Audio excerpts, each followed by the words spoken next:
Luciano Novaes manda o seu superchat e pergunta: será que dessa vez o Collor toma juízo? Cara, é porque toma juízo. Acho que não, né, cara? Eu sou meio da. Não totalmente, mas eu compreendo perfeitamente a lógica, a filosofia,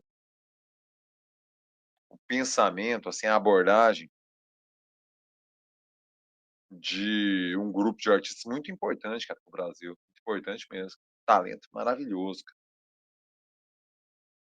Coisa assim, já tocou em Montreux, coisa grande.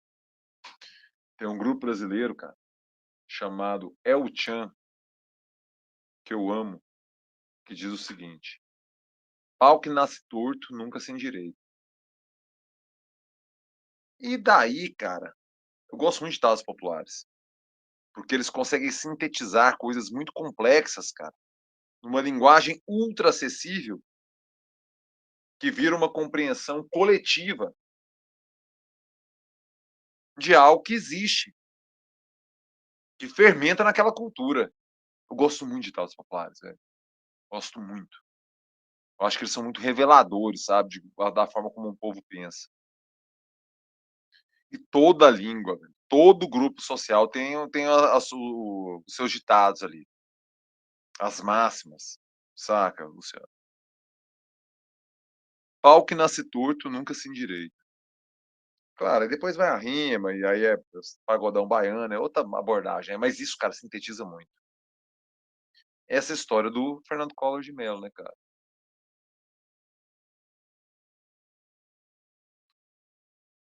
Amigo de galera ali, dos playboys de Brasília, né, velho? Rapaziada do Lago, rapaziada do Zico, pai senador, uma elite local de um Brasil ainda muito violento, oriundo da lógica ainda da República Velha, ou logo depois do Estado Novo, talvez um pouco mais jovem, mas uma oligarquia pesada de um Estado, no Nordeste brasileiro.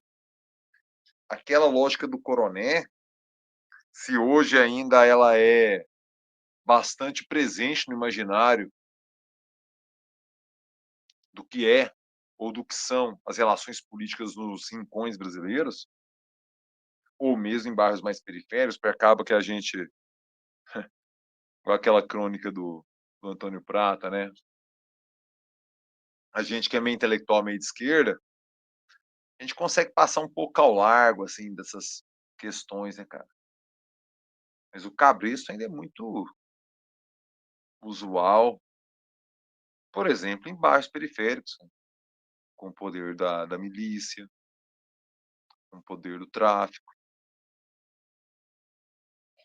A igreja eu acho que é diferente. Não, eu tenho convicção que é diferente. Porque a igreja atua mais como a igreja evangélica, no caso, mais como a católica sempre agiu. Só que a católica tinha um pouco mais de querer aparentar distância. A evangélica é mais explícita. Mas a perspectiva política é exatamente a mesma. Só o modus operandi que muda. Da abordagem política, da fé, perdão. A abordagem da fé perante a política. Agora, quando você tem uma lógica do coroné, dos rincões, do interior remoto, ou na borda das grandes cidades, ou ainda naquelas zonas em que o Estado não consegue exercer a sua prerrogativa weberiana do exercício, do monopólio do exercício da violência, que é a perspectiva de Weber, quando você tem esses espaços em que a perspectiva weberiana não alcança, e o monopólio ou a disputa pelo uso da violência se dá também com outros grupos, o Collor tem isso no seu DNA, DNA político. E, quiçá, pessoal. Esses playboys de Brasil dos anos 70, todos com uma abordagem muito violenta perante a vida, né. Essa a elite brasileira sempre lidou com muita violência. E também nem posso dizer que o povão é diferente, porque o povão com o povão também é muito violento, cara. Na verdade, a violência ela é um elemento estruturante de um país que foi forjado com a escravidão, né, velho. A violência é elemento constitutivo do que faz o Brasil, Brasil, lá para citar o Roberto da Mata.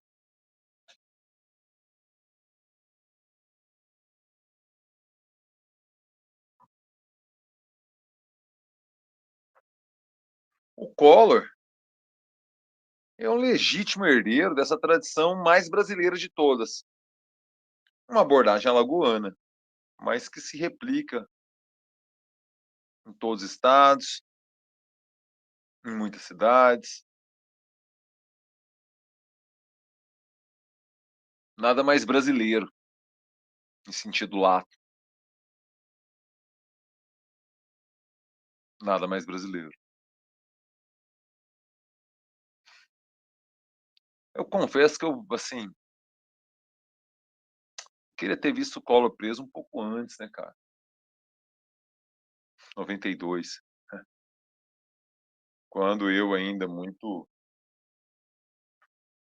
uma leitura muito pueril de mundo, né, não que hoje seja muito maduro, "Oh, que maduro ele é", não, mas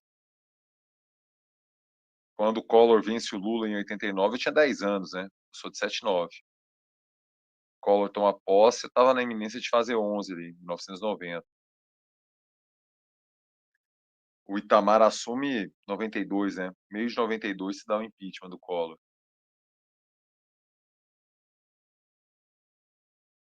O Collor, cara, junto da Zélia Cardoso, eles são responsáveis, né, cara, pelo maior trauma em quem tem relação com o banco da história desse país. E olha que é um país traumatizado, hein, com muita treta, velho. Aquela confiscada na poupança, velho, é algo assim, como é que isso passou no Congresso? Como é que o Supremo deixou isso acontecer, velho? Você pensa a zona institucional que a ditadura, a famigerada, nojenta, odiosa ditadura deixou, que o primeiro governo democraticamente ele pensa no tempo de hoje, sim, no tempo de hoje. Pensa dos dois lados, se fosse o governo Lula, se fosse o governo Bolsonaro. Se o governo Bolsonaro na a pandemia é um momento muito difícil, a gente vai precisar agora confiscar o dinheiro de todo mundo que está no banco aí, certo? A gente vai liberar aí, vamos botar um valor, quem tem menos de 3.000 pode sacar, 3.000 para cima vai ficar tudo bloqueado aqui no banco. Pandemia difícil, um trem muito atípico aí na humanidade, beleza? 3.000 para cima aqui agora que é nosso. Todo mundo aí vai ver com 3.000 só, o resto a gente vai pagar daqui 1 ano e meio, daqui 2 anos, quando acabar a pandemia, a gente devolve esse dinheiro com juros e correção monetária. Confisca. Pensa o nível de furdúncio, vê se isso passa no Congresso hoje, vê se isso o Supremo deixa. Nunca. 1000 vezes nunca. Ou, se o Lula fizesse a mesma coisa, chegar assim, rapaziada, esse problema do Trump tá difícil, tá subindo a inflação de comida, porque a treta com o Trump tá pesada tal. Vou bloquear aqui o dinheiro de vocês. Só que eu vou ser diferente do Bolsonaro, vou bloquear acima de 6.000, vou dobrar. 6.000 tá bloqueado e vou devolver com IPCA mais um, ou seja, vou pagar além da inflação e correção daqui 2 anos. Imagina a casa caindo no Brasil inteiro. Congresso aprova, o Supremo não deixa, não vai. Por que eu estou dizendo tudo isso e dando os dois exemplos de Lula e Bolsonaro? Para você ver que país esses milicos, os fardados, foram capazes de entregar para o Brasil, para os civis, cara. Esse povo é muito ruim de governo. Eles governaram muito mal, cara. Foram péssimos governantes. Foram péssimos estrategistas. Entregaram um país pior do que pegaram. Eu vou repetir. Eles, os militares, entregaram o país na década de 80 pior do que pegaram nos anos 60. Claro que sempre vai ter um índice aí que o Zé Regrinha vai falar que, ah, não, mas a abordagem de tal dado, não sei o quê. Ou, os dados existem, justamente isso, para dar argumento para cretino. Bando de Zé Regrinha. Minha abordagem é lá. Se você quer ser estrito, certo.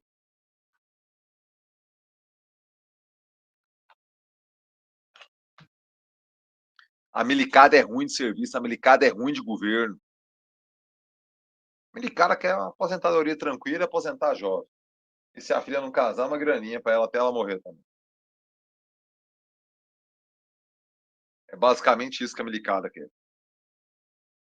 Tem que se meter com o governo. O Collor fez isso e não foi preso. Ele ser preso hoje é uma sensação de falar um coito interrompido desde 92, né? Desse país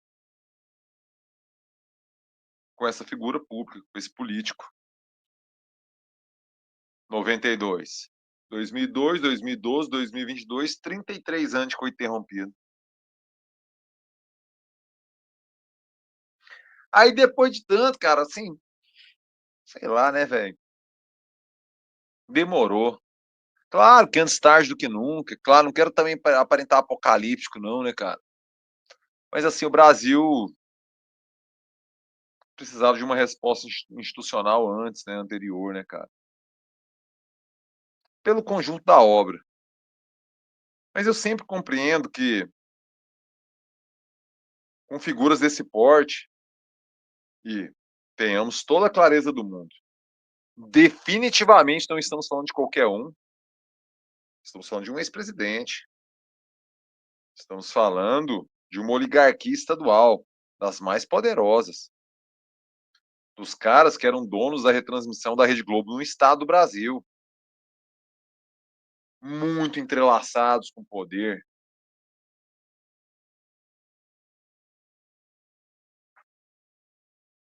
Esse cara foi em cana, velho. Não é pouca coisa também, não.